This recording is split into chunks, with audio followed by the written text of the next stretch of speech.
नमस्कार, कशिश न्यूज के खास बुलेटिन बड़ी खबर में आप सबों का स्वागत है। मैं हूं संतोष सिंह और आज इस बड़ी खबर की शुरुआत दिन भर की बड़ी खबरों के साथ करते हैं। जी हां, पप्पू यादव का राजभवन मार्च जिस तरीके से कयास लगाए जा रहे थे, प्रशासन ने आगे नहीं बढ़ने दिया, वहीं पे रोका और फिर कार्यकर्ता और पुलिस आमने सामने हुए। सवाल किसानों का था, तो कुछ देर तक गुत्था गुत्थी चला, लेकिन फिर भी पुलिस भारी पड़ा और उनको फिलहाल हिरासत में ले लिया गया है। सीएम बैठक कर रहे हैं, आज शाम कैबिनेट की बैठक भी होनी है। कई तरह के सवाल हैं, इन सवालों के सहारे हम आज की इस बड़ी खबर को भी टटोलने की कोशिश करेंगे। चलिए हम शुरुआत करते हैं। जी हाँ, सीएम बैठक से आज साइंस एंड टेक्नोलॉजी का रिव्यू हो रहा है और उस बैठक में जिन सवालों को लेकर चर्चाएं हो रही हैं, स्वरोजगार कैसे डेवलप किया जाए। हालांकि लगातार जब से नई सरकार बनी है, नीतीश लगातार बैठकों का सिलसिला चला आ रहा है। आज साइंस एंड टेक्नोलॉजी डिपार्टमेंट का बैठक है और तमाम सीनियर अधिकारी चीफ सेक्रेटरी के साथ उस बैठक में मौजूद हैं। चलिए हम अशोक मिश्रा जी के पास चलते हैं, हम अपने ब्यूरो चीफ के पास। अशोक जी, क्या खास है आज की इस बैठक में?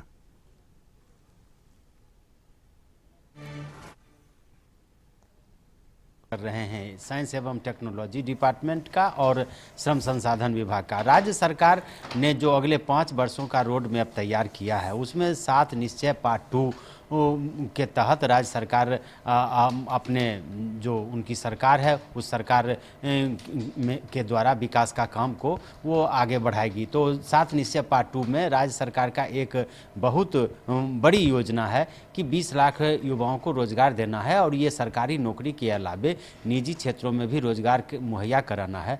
और जैसा कि हम जानते हैं कि निजी क्षेत्र में बिहार में रोजगार के अवसर कम है, चूँकि यहाँ उद्योग धंधे कम हैं, इसलिए राज्य सरकार मानती है कि जो जमाना बदल रहा है उसके मुताबिक आईटी क्षेत्र में युवाओं को रोजगार के अवसर काफ़ी ज़्यादा हैं और उन्हें आईटी क्षेत्र में ही रोजगार देने की व्यवस्था राज्य सरकार कराएगी। इसके लिए राज्य सरकार ने यह फैसला लिया है कि बिहार में आईटी क्षेत्र का विकास करें और दूसरी बात है कि युवाओं में स्किल डेवलपमेंट की तैयारी कराई जाए ताकि वो जो काम करें उस काम के प्रति उनकी गुणवत्ता हो और जीवन यापन में उनको मदद मिले। खास करके जब आईटी के क्षेत्र में विकास होगा तो निश्चित रूप से राज्य सरकार का मानना है कि इसमें लोगों को रोजगार मिलेगा। और दूसरी बात है कि स्किल डेवलपमेंट के जरिए अगर स्वरोजगार योजना के तहत युवा काम करना चाहेंगे तो राज्य सरकार उन्हें धन भी मुहैया कराएगी। और पिछले कैबिनेट की बैठक में ही निर्णय लिया गया है कि 5 लाख रुपये तक अनुदान की व्यवस्था की जाएगी, यानी कि आप जो युवा रोजगार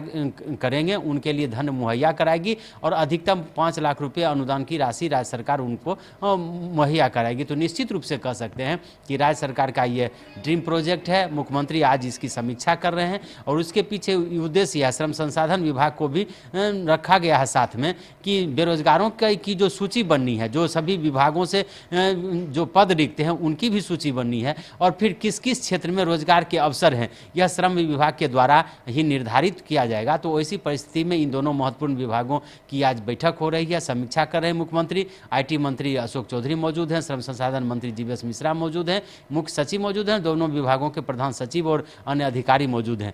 और इसमें सबसे बड़ी बात यही है कि राज्य सरकार चाहती है कि जो पिछले विधानसभा में रोजगार का मुद्दा जो उठाया था विपक्ष ने और अभी भी तेजस्वी प्रसाद यादव जिस तरह से बार बार हमला कर रहे हैं, तो राज्य सरकार यह दर्शाना भी चाहती है कि युवाओं को रोजगार देने पर के लिए, यानी कि बेरोजगारी दूर करने के लिए राज्य सरकार पूरी तरह से सक्रिय है, चिंतित है और वह बहुत बहुत धन्यवाद अशोक जी। मतलब जो एक भरोसा दिलाया गया था कि हम 19 लाख लोगों को रोजगार देंगे, उस रोजगार को लेकर मंथन या बैठक का सिलसिला चल रहा है। उसी कड़ी में आज श्रम संसाधन विभाग और साइंस एंड टेक्नोलॉजी डिपार्टमेंट की बैठक चल रही है। चलिए अब हम दूसरी खबर पर चर्चा करते हैं, राजभवन मार्च। जी हाँ, राजभवन मार्च क्या हुआ?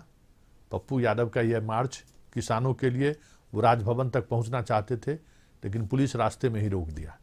और फिर क्या हुआ, जरा पहले इसको देखिए, फिर हम अपने सीधे संवाददाता के पास चलेंगे और उनसे बात करेंगे कि आखिर ऐसा क्या हुआ तो जरा पहले इस तस्वीर को देखिए कि वाटर कैनन से किस तरीके से किसान के समर्थन में जो जुलूस निकला था उस जुलूस को रोकने की कोशिश हो रही है। पप्पू यादव जमीन पर लेट चुके हैं, तो तस्वीर आप देख रहे हैं। हालांकि अभी फिलहाल वो सारे लोग पुलिस हिरासत में हैं और कहा यह जा रहा है कि आपदा प्रबंधन का जो एक्ट है उस एक्ट के तहत कार्रवाई होगी। चलिए, हमारे साथ मरगूब आलम जुड़ गए हैं जो इस वक्त भी पहाड़ी पर मौजूद हैं। मरगूब आलम, इस प्रोटेस्ट को क्या कहा जाए? जो राजभवन मार्च की बात कही जा रही थी कि राजभवन मार्च के लिए पप्पू यादव निकलेंगे, पप्पू यादव भी आर पार के मूड में थे, प्रशासन भी स्थिति को संभालने के लिए पूरी ताकत से वहां पे मौजूद थे। सभी कार्यकर्ताओं को हिरासत में ले लिया गया है। फिलहाल आंदोलन को लेकर प्रशासन जो कह रही थी कि आपदा प्रबंधन के तहत उन पर कार्रवाई होगी, जिन्हें हिरासत में लिया गया है उन्हें छोड़ दिया गया है या फिर उन्हें अभी तक हिरासत में रखा गया है? एक सवाल ये है, और दूसरा सवाल कि ये स्थिति उत्पन्न क्यों हुई कि उनको वाटर कैनन और लाठी चार्ज करना पड़ा?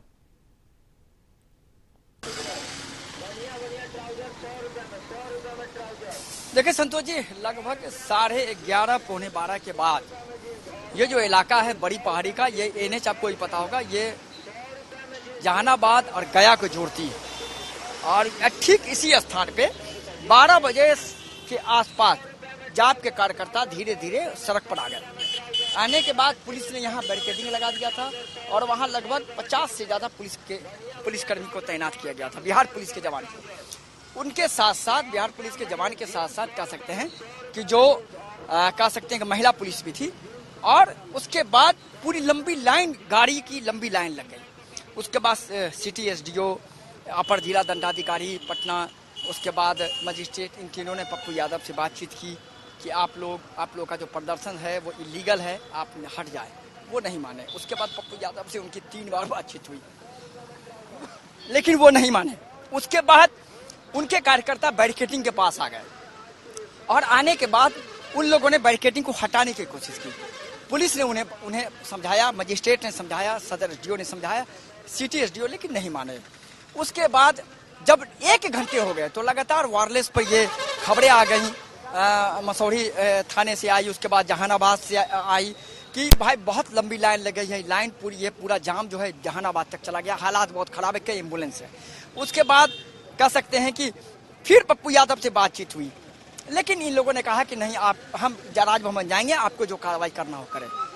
जब इनके कार्यकर्ता बैरिकेडिंग के पास पहुंचे, जब उन्होंने बैरिकेडिंग हटाया तो महिला पुलिस के साथ पहले महिला कार्यकर्ता को झड़प हुई। उसके बाद पुलिस ने वहां वाटर कैनन का इस्तेमाल किया। वाटर कैनन के बाद ये लोग और हंगामा करने लगे। हंगामे के बाद उसके बाद ये लोगों ने बैरिकेडिंग को हटा दिया, फेंका। उसके बाद पुलिस पूरी तरह से आक्रामक हो गई। उसके बाद पुलिस ने वहां लाठीचार्ज कर दिया और कई कार्यकर्ता को हिरासत में लिया। हमारे साथ हमारे सहयोगी संवाददाता चौबे भी मौजूद हैं। हालांकि पूरा इलाका वो देखते हैं। चौबे जी, बहुत लंबी लाइन लगी थी, क्या हालात बने थे लाठीचार्ज करने? देखिए, काफी लंबी जाम लगे। प्रशासन ने आग्रह भी किया। वहीं पर जन अधिकार पार्टी के तमाम नेता जो थे जिद पर अड़े थे कि राजभवन मुझे मार्च करने दिया जाए, क्योंकि एक कहना यह था कि जहां पर धरना स्थल वहीं से गिरफ्तारी नहीं होनी चाहिए। कुछ दूरी तक जाने के बाद क्या, लेकिन पप्पू यादव ने काफी सूझबूझ से भी काम लिया है। लेकिन वहीं पर जाकर आपको देखना होगा कि जाम हुए थे, एम्बुलेंस से फंसे हुए थे। उसको देखते हुए प्रशासन को इस कदम को उठाना भी जरूरी पड़ गया था। वहीं काफी लोग घायल भी हुए हैं, पानी की बौछारें चलाई गई है, कई महिला नेताओं की गिरफ्तारी भी किया, खींच कर यहाँ से ले जाया भी गया है। तो ये है वस्तुस्थिति कि जाम लगना, हंगामा होना, ये काफी जोरों से हंगामा भी हुआ है। और लोगों में किस बात का आक्रोश था कि धरना स्थल से ही हमें गिरफ्तारी किया जा रहा है, हम लोग का आंदोलन को दावा जा रहा है। इसके विरोध में लोगों ने जबरदस्त हंगामा किया। संतोष जी, हम आपको अभी ये नजारा दिखा जाए, यहाँ अनिश्चितकालीन धरना खत्म हो गया। ये अपने आप में बहुत महत्वपूर्ण है और शायद इसकी घोषणा भी नहीं हुई है। पप्पू यादव यहाँ से निकल गए हैं, सभी कार्यकर्ता निकल गए और सभी बैनर ये सब हटा लिए गए। इसका मतलब है जो अनिश्चितकालीन धरना था वो राजभवन तक ही था, राजभवन मार्च था। और राजभवन मार्च के दौरान जो हंगामा हुआ वाटर कैनन, उसके बाद हमने बातचीत की अपर जिला दंडाधिकारी पटना से। उन्होंने कहा कि इन सभी पर संगीन धारा के साथ कह सकते हैं कि जो आपदा प्रबंधन का सेंट्रल गवर्नमेंट का नियम है उन धारा के खिलाफ कार्रवाई होगी। सरकारी काम में बाधा डालने के खिलाफ आईपीसी धारा लगाया जाएगा। सड़क जाम इन्होंने किया वो लगाया जाएगा। सरकार प्रशासन की तरफ से इन लोगों को कोई परमिशन नहीं था, फिर भी इन लोगों ने यहाँ कोविड-19 नियम का उल्लंघन किया, वो धारा लगाया जाएगा और बहुत ही कठोर धारा लगाया जाएगा। अब आपने एक दूसरा सवाल पूछा था, जिनकी गिरफ्तारी हुई है वो सभी जेल जाएंगे। हमारी बातचीत अपर जिला दंडाधिकारी से हुई संतोष जी, उन्होंने कहा उन सब के खिलाफ कार्रवाई होगी, कठोर कार्रवाई होगी आईपीसी धारा के तहत। इन लोगों ने हिरासत में लिया गया है, तोड़ा है, पुलिस पर हमला किया है। कितने लोगों को हिरासत में लिया गया है प्रगुभ, अगर कोई जानकारी हो? पप्पू यादव भी हिरासत में है या उन्हें छोड़ दिया गया है? 6 लोग, पप्पू यादव निकल गए हैं, पप्पू यादव को हिरासत में नहीं लिया गया है। 6 लोगों को हिरासत में लिया गया है। 5 इसमें कह सकते हैं कि छात्र विंग के हैं जाप के, और एक कह सकते हैं महिला विंग की जो सदस्य, जिनके पास मेरे पास जो लाइव वीडियो है वो आप देखें किस तरीके से उस महिला कार्यकर्ताओं को घसीट करके महिला पुलिस ले जा रही है। उसे कह सकते हैं गाड़ी में डाला गया, गाड़ी में पूरा वो उनके साथ हंगामा हुआ, हाथापाई हुआ। लेकिन एक बड़ी और आश्चर्य सी बात है, जिस गाड़ी में इनको रखा गया वो गाड़ी स्टार्ट ही नहीं हो रही थी, उसे पुलिस वालों ने ढकेला है, तब वो गाड़ी चली। अब आप समझिए कि बिहार पुलिस, पटना पुलिस कैसे अपराधियों से लड़ेगी। ये दूसरा मैं पहलू बता रहा हूं, क्योंकि मेरे पास लाइव तस्वीरें थी संतोष जी, और फिलहाल हालात समान है, और फिलहाल पप्पू यादव के साथ सभी प्रशासनिक अधिकारी यहां से निकल गए। चलिए, बहुत बहुत धन्यवाद। ठेलू गाड़ी का कंसेप्ट अभी भी है, मतलब मुख्यमंत्री अक्सर कहते हैं कि हम बचपन से देखते आ रहे थे कि पुलिस की जीप को लोग ठेल के स्टार्ट करते थे, लेकिन आज भी ऐसी गाड़ियां पुलिस के जिम्मे हैं जिन्हें ठेल कर स्टार्ट किया जाता है। चलिए, सब कुछ ठीक ठाक रहा, गिरफ्तारी हुई है। देर शाम तक पता चलेगा कि उन्हें जेल भेजा गया या फिर उन्हें थाने से छोड़ दिया गया। अब हम बात करते हैं क्रिसमस पर कोरोना भारी। जी हाँ, इस बार न सांता क्लोज आएंगे, न केक लाए जाएंगे, न मिठाइयाँ बांटी जाएगी, कुछ भी नहीं होगा इस बार।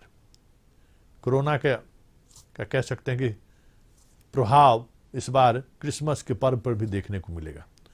तो जरा सुनिए कि रांची में जो इस बार क्रिसमस का आयोजन होना है 24 तारीख को रात 10 बजे से, उस आयोजन में क्या सावधानी बरतने का आदेश या निर्देश जोसेफ जो चर्च के पादरी हैं वो क्या कह रहे हैं, जरा आप भी पहले सुनिए, फिर हम अपने संवाददाता के पास चलेंगे।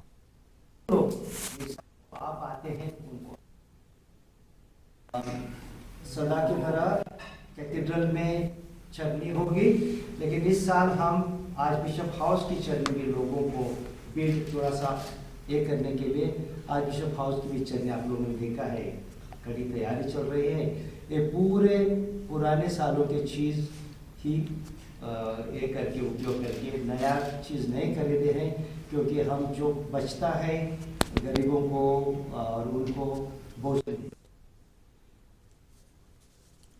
चलिए, इस मामले पर हमारे साथ जुड़े हुए हैं संदीप जुड़े हुए हैं, और पटना में उस तरीके का चीज़ें देखने को नहीं मिलती है जिस तरीके से रांची में देखने को मिलता है, खास करके क्रिसमस को लेकर काफ़ी धूमधाम से पूरे झारखंड में क्रिसमस मनाया जाता है। संदीप, क्या सावधानी बरतने की बात सामने आई है कि इस बार कोरोना का प्रभाव क्रिसमस जैसे पर्व पर भी देखने को मिलेगा? जी, यदि क्रिसमस की बात करें तो लगभग तैयारियां शुरू हो गई है, और आज आर्च बिशप के जो कार्यालय है वहां पे केक काटकर क्रिसमस की बधाई लोगों को दी गई है। और उन्होंने साफ तौर पे यह कहा है लोगों से जो इस धर्म को मानने वाले हैं कि कोरोना का असर जिस तरह से लोगों पर पड़ा है और अब भी इससे लोग अछूते नहीं हैं, तो कहीं ना कहीं इसमें सावधानी बरतने की जरूरत है। और इसी को लेके उन्होंने कहा है कि जो गाइडलाइन है सरकार का उसके अनुसार हम पालन कर रहे हैं, और 200 लोग एक चर्च में पहुंच सकते हैं। और उसके अलावे यदि इस बार भी ऑनलाइन कह सकते हैं मीसा जो प्रार्थना होती है उसकी व्यवस्था की गई है। वहीं आर्च बिशप ने साफ कहा है लोगों से कि इस बार वे केक, मिठाइयां, गुलदस्ते नहीं लाएं, उसकी जगह में जो खर्च होते हैं वह गरीबों को दान किया जाए, ताकि जो इस बार जो मजदूर गरीब इससे प्रभावित हुए हैं उनकी आर्थिक मदद हो सके। इस बार हम खड़े हैं रांची के जो बड़ा गिरजाघर है पुरुलिया रोड में अवस्थित है, आप देख सकते हैं अब भी जो लोग हैं वे पहुंचते हैं यहाँ पे, भगवान यीशु प्रभु जो हैं उनसे अपनी मनोकामनाओं के लिए वहाँ पे कैंडल जलाते हैं, ताकि उनकी जो भी मुरादें हैं वह पूरी हुई। और यदि क्रिसमस की बात करें तो ईसाई समुदाय में सबसे बड़ा त्योहार यदि माना जाता है तो यह क्रिसमस है, और इसे लोग बड़ा दिन के नाम से भी जानते हैं। और सबसे बड़ा त्योहार ईसाई समुदाय में यह माना जाता है, और इसमें जो लोग हैं वे काफी बढ़ चढ़ कर हिस्सा लेते हैं। और जो मध्य रात्रि है यानी 25 तारीख से पहले 24 की मध्य रात्रि को सभी चर्च में पहुंचते हैं और प्रभु से जो प्रार्थना होता है वह किया जाता है। पर जिस तरह से आर्च बिशप ने कहा है कि जो सरकार के गाइडलाइन है उसका हम अनुपालन करेंगे, और कोशिश यह रहेगी कि जितने कम से कम लोग पहुंचे चर्चों में प्रार्थना के लिए, और लोग पहुंच भी जाते हैं तो उनको शेड्यूल उनका बनाया जाएगा। एक टाइम में जैसे 200 लोग आएंगे, उसके बाद फिर नेक्स्ट टाइम उनका बनाया जाएगा, और कह सकते हैं सिलसिलेवार ढंग से सुबह से शाम तक उन्हें समय में विभाजित करके लोगों को अंदर प्रवेश करने को मिलेगा, ताकि जो कोरोना का गाइडलाइन सरकार की ओर से है उसका अनुपालन हो सके। जी, रांची से वो बता रहे थे कि इस बार क्रिसमस का जो पर्व मनाया जाएगा उसमें कोरोना के गाइडलाइन का की भी पालन, सावधानी रखी जाएगी कि कोरोना का जो गाइडलाइन है उसका पालन हो रहा है कि नहीं। चलिए अब एक बुलेटिन की अगली खबर पर भी चलेंगे, लेकिन पहले एक छोटा सा ब्रेक ले लेते हैं। ब्रेक के बाद एक बार फिर से स्वागत है, और बड़ी खबर के सिलसिला को जारी करते हुए अब हम अगली खबर पर चलते हैं। अगली खबर देवघर से है। जी हाँ, बाबा की इस नगरी में पिछले 2 दिनों से बाबूलाल मरांडी विश्राम पे हैं, या कह सकते हैं कि वहाँ मौजूद हैं और पार्टी कार्यकर्ताओं से वो मुलाकात कर रहे हैं। इस दौरान वो सीधे सीधे तौर पे हेमंत सोरेन पर हमला बोला है और कहा है कि राज्य की जो वित्तीय हालात हैं इस स्थिति के लिए हेमंत सोरेन खुद जिम्मेवार हैं, और राज्य का बहुत ही खस्ता हाल है। लॉ ऑर्डर लगातार बिगड़ते जा रहे हैं, अपराधी और नक्सलियों का सीधा सरकार से संरक्षण प्राप्त है, कई तरह के गंभीर आरोप लगाए हैं। तो जरा पहले सुनिए कि आखिर बाबूलाल मरांडी ने कहा क्या है। चल रही है तो सरकार के काम को देखेंगे तो बड़ी देश राज को होता, लेकिन पैसा को सरकार की खजाना में ही हेमंत सर को देखेंगे तो बड़ी देश राज की जनता ने निराश किया है। राज्य की जनता आने नहीं दे रही है। क्या हुआ है, सरकार कहते हैं कि हमारे पास होता, लेकिन पैसा को सरकार की खजाना में ही हेमंत सर को देखेंगे तो बड़ी देश राज की जनता ने निराश किया।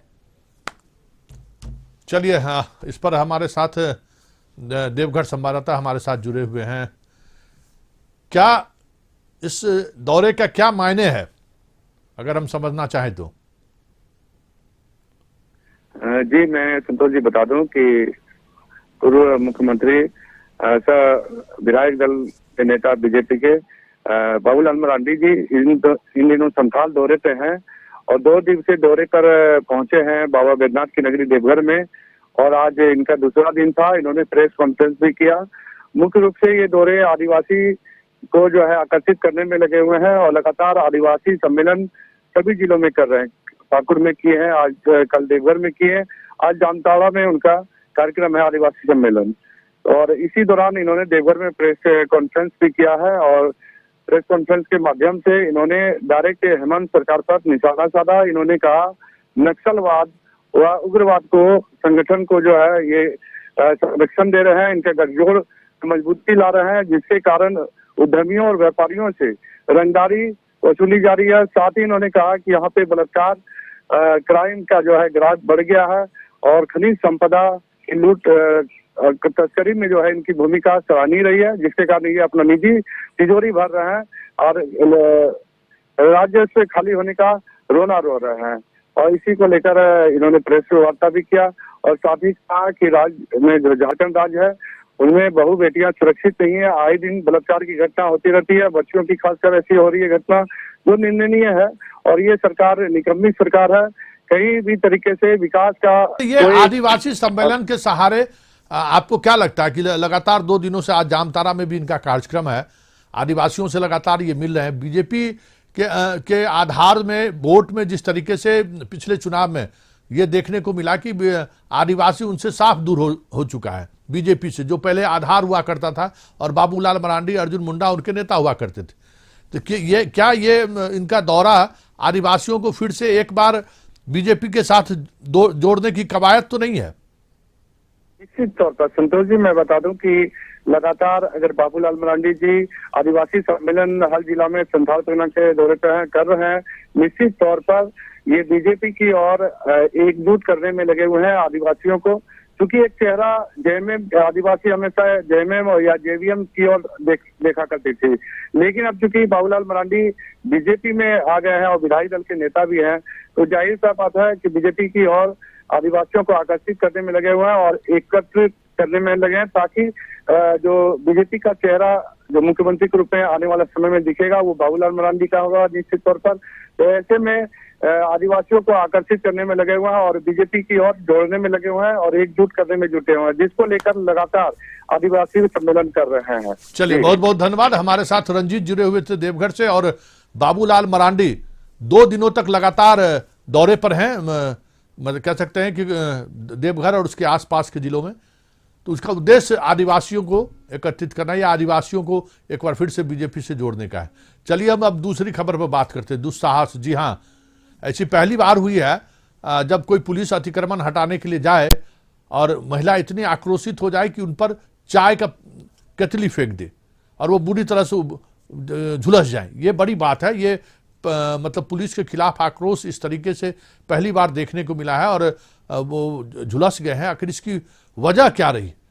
क्यों अतिक्रमण हटाने गए पुलिस पर इस तरीके से एक महिला हमला बोलती है? वो महिला, उस महिला को फिलहाल गिरफ्तार कर लिया गया है, लेकिन ये भी समझने की जरूरत है कि आखिर एक महिला इस हद तक क्यों गुजर गई कि वो पुलिस अधिकारियों पर हमला बोलने को मजबूर हुआ है। चला पहले इनकी सुन लेते हैं कि ये जो घायल हैं, जिन पर चाय फेंका गया, गर्म चाय फेंका गया है, वो सुमन झा हैं जो उस पीओपी के प्रभारी हैं। जरा पहले इनकी बात सुनते हैं, फिर हम अपने संवाददाता के पास चलेंगे।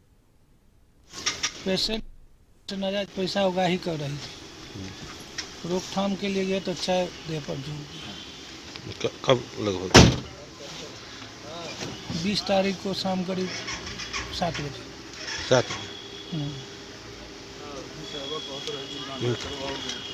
आप अकेले थे? हम अकेले थे। चलिए, हमारे साथ मुजफ्फरपुर संवाददाता मनोज जुड़ गए हैं। मनोज जी, जिस तरीके से खबरें आई थी तो इस तरीके से लग रहा था कि जमादार बुरी तरह से झुलस गए, लेकिन वो आराम से गाड़ी पे बैठे हुए हैं। उनको कहा जा रहा है कि पटना भी रेफर किया गया है। क्या स्थिति है वाकई में? जिनसे हमारी जो आप जिनका बाइट सुना रहे थे उन्हीं के साथ घटना घटी है या क्या मामला क्या है?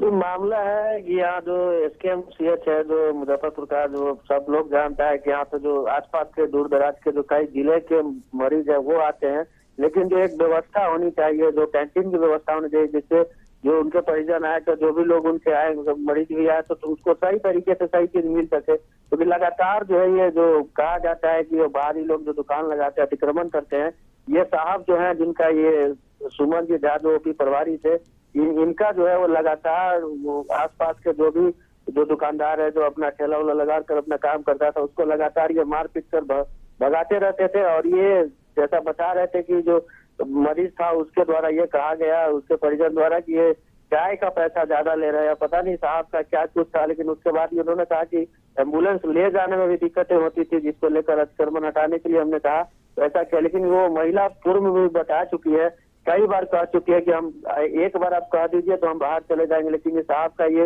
रौब इतना था कि जो भी अगर जिनकी बात नहीं मानते, एक बार बोलना नहीं है और पूरा सामान फेंक देना है।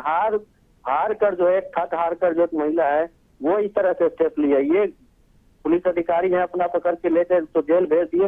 लेकिन सबसे पहले जो गरीब आदमी है जो 2 रुपये कमाने के लिए अपना बहुत जगह से इकट्ठा करके 2 चीज रखता है, अगर आप उसको तोड़ फोड़ करिएगा तो आक्रोश जायज है। जी चलिए, बहुत बहुत धन्यवाद।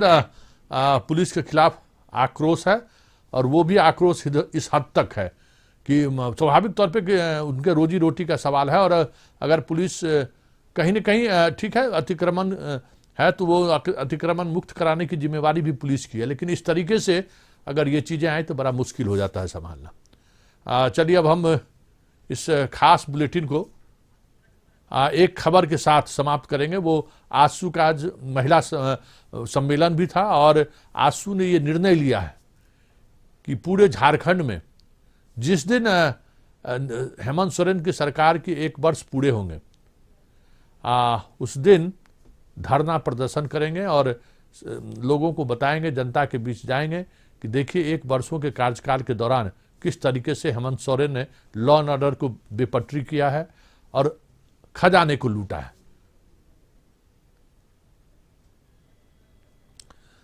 चलिए हमारे साथ जमशेदपुर से मनोज जी जुड़ गए हैं। मनोज जी, आजसू का ये ऐलान कि सरकार के 1 वर्ष पूरे होने पर हम सड़कों पर उतरेंगे और धरना और प्रदर्शन करेंगे, ये सरकार 1 वर्ष कार्यकाल पूरे करने के बाद सभी जगहों पे, अगर सभी क्षेत्रों की बात करें, लॉ एंड ऑर्डर की बात करें, डेवलपमेंट की बात करें, पूरी तरह से सरकार फैल रहा है। ये आजसू जो चुनाव के दौरान जिस तरीके से बीजेपी के साथ इनका रिश्ता रहा, अब आंदोलन के सहारे फिर से अपने आप को झारखंड में पैर जमाना चाहते हैं, क्या लगता है आपको? देखिए, निश्चित तौर पे ये आजसू पार्टी अब ये समझ रही है कि एक बार फिर अगर हमको झारखंड में स्थापित होना है तो इसके लिए अब सरकार के खिलाफ रणनीति बनाना होगा। तो 29 दिसंबर को हेमंत सरकार के 1 साल पूरे हो रहे हैं और 29 दिसंबर के दिन से ही आजसू पार्टी पूरे झारखंड के सभी जिला मुख्यालयों पर धरना और प्रदर्शन, और उसका मुख्य कारण होगा कि विकास अब तक नहीं हुआ। जो सरकारी योजना आना चाहिए था, अब तक एक साल में एक भी योजना धरातल पर नहीं उतरा। जो पुराना काम हुआ था उसका भी पैसा सरकार ने नहीं दी है। लॉ एंड ऑर्डर की बात करें तो लगातार आपराधिक घटना जो है वो बढ़ रहा है। नक्सलवाद जो रघुवर सरकार में थोड़ा सा थमसा जैसा लग रहा था कि थम गया है, लेकिन अब इस सरकार में लगातार नक्सलवाद की, जहां राजधानी रांची मतलब जहां पर महामहिम का घर है, उनके बाउंड्री में अगर नक्सली अगर पोस्टर साधता है तो ये सरकार के लिए चुनौती की बात है। ये तमाम मुद्दा है। चलिए मनोज जी, को लेकर बहुत बहुत धन्यवाद। हम ये समझना चाहते थे कि आखिर आजसू 1 वर्ष सरकार के 1 वर्ष पूरे होने पर पूरे राज्य में धरना प्रदर्शन का आयोजन क्यों कर रही है? स्वाभाविक है, एक सशक्त विपक्ष के रूप में भूमिका में आजसू अपने आप को फिर से स्थापित करना चाहती है। चलिए इस बड़ी खबर के खास बुलेटिन को यहीं समाप्त करते हैं, फिर हमारी कल इसी समय इसी वक्त आपकी मुलाकात होगी। फिलहाल इजाजत दीजिए, नमस्कार।